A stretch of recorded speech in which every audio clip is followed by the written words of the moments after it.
जब भी हमें सस्पिशन होता है कि किसी पेशेंट को पेशाब में प्रोटीन आ रही है या प्रोटीन यूरिया हो रहा है, तो उसके लिए हम 3 मेथड्स का इस्तेमाल करते हैं।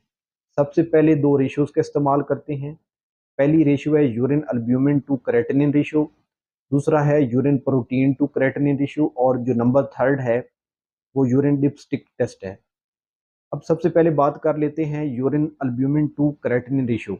इसको फर्दर 3 कैटेगरीज में डिवाइड किया गया है। इन 3 कैटेगरीज में स्पेसिफिक वैल्यूज़ हैं प्रोटीन यूरिया की, जो हमें बताती हैं कि पेशेंट को कितना प्रोटीन यूरिया हो रहा है। कैटेगरी नंबर 1 है जिसमें नॉर्मल और माइल्डली इंक्रीज प्रोटीन यूरिया होता है।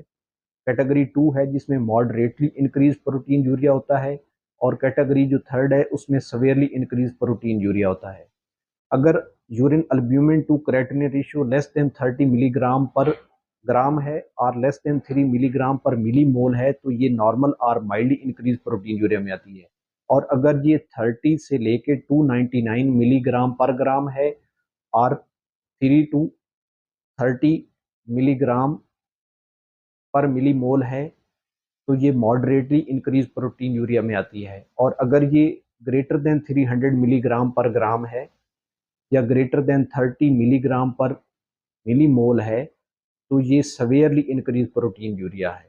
इसी तरह urine protein to creatinine ratio जो है, उसकी भी 3 कैटेगरीज हैं, नॉर्मल, मॉडरेटली इंक्रीज और सवेयरली इंक्रीज। अगर उसमें urine protein to creatinine ratio जो है वो less than 150 milligram per gram है, तो वो नॉर्मल और माइल्डली इंक्रीज प्रोटीन यूरिया है। और अगर वो 150 से लेके 499 मिलीग्राम पर ग्राम है, तो ये मॉडरेटली इंक्रीज प्रोटीन यूरिया है। और अगर urine protein to creatinine ratio greater than 500 milligram per gram है, तो ये सवेयरली इंक्रीज प्रोटीन यूरिया है।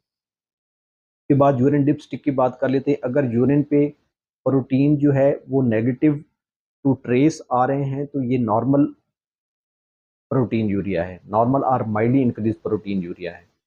और अगर यूरिन पे +1 प्रोटीन या ट्रेस से लेके +1 प्रोटीन आ रही है, तो ये मॉडरेटली इंक्रीज प्रोटीन यूरिया है। और अगर +1 से लेके या इससे ग्रेटर आ रही है, तो ये सवेयरली इंक्रीज प्रोटीन यूरिया है। अब पहले बात की जाती थी माइक्रो एल्ब्यूमिन यूरिया के बारे में और मैक्रो एल्ब्यूमिन यूरिया के बारे में।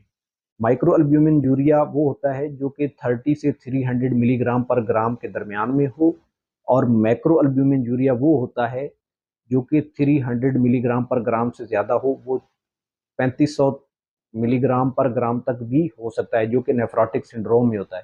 नेफ्रोटिक सिंड्रोम हम तब कहते हैं जब